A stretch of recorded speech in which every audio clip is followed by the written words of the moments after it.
Ladies, gentlemen, boys and girls, cats, dogs, frogs, and hogs. Welcome to Dirty Red Boxing. I am your host, Dirty Red. Hit that like button as you step in the door. All right, we already know what's going on. July the 29th, the fight we all been waiting for.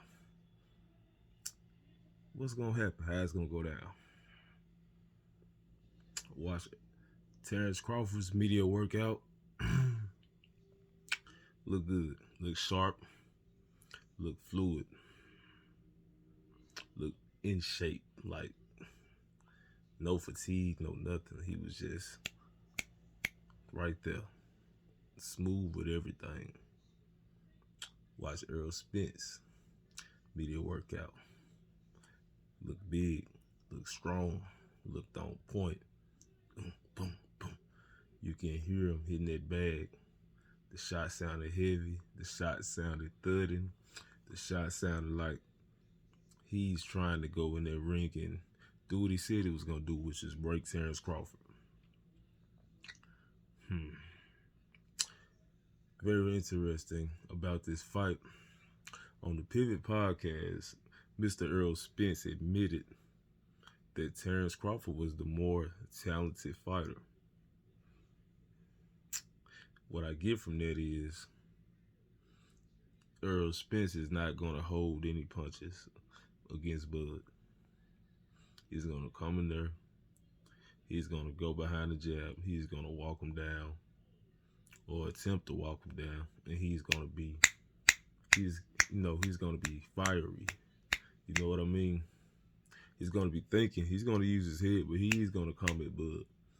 Because, like I said, even he admitted that Terrence Crawford was the more talented fighter. So with that being said, how do you beat a guy that's more talented than you? You go in there, you outwork him, you outdog him, you break him down. You get on him to the point where he can't withstand any more punishment. Slowly, round by round by round. Basically, doing what Errol Spence does best. Terrence Crawford on the other end, a little bit smaller, it's quicker, it's faster, better counterpuncher, more talented, more athletic. He is going to have a tough time with Errol. He's going to have a tough time because Errol's going to make it a tough time. He's going to make it that way. Like, the way I see this fight, Errol Spence is probably going to get stopped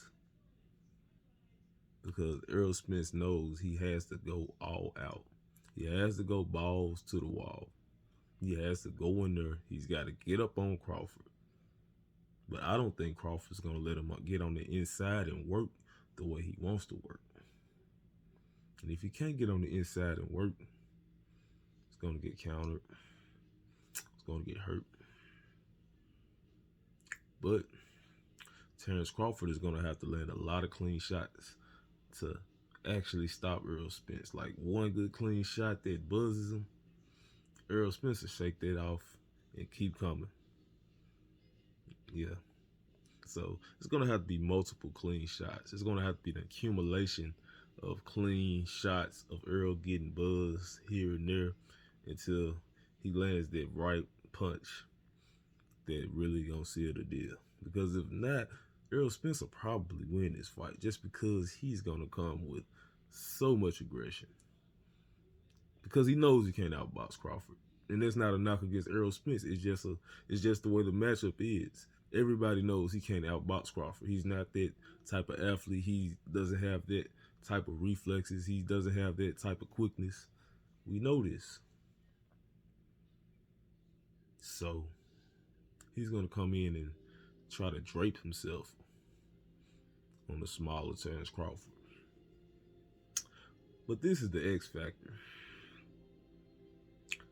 Terrence Crawford might be the strongest welterweight in the division.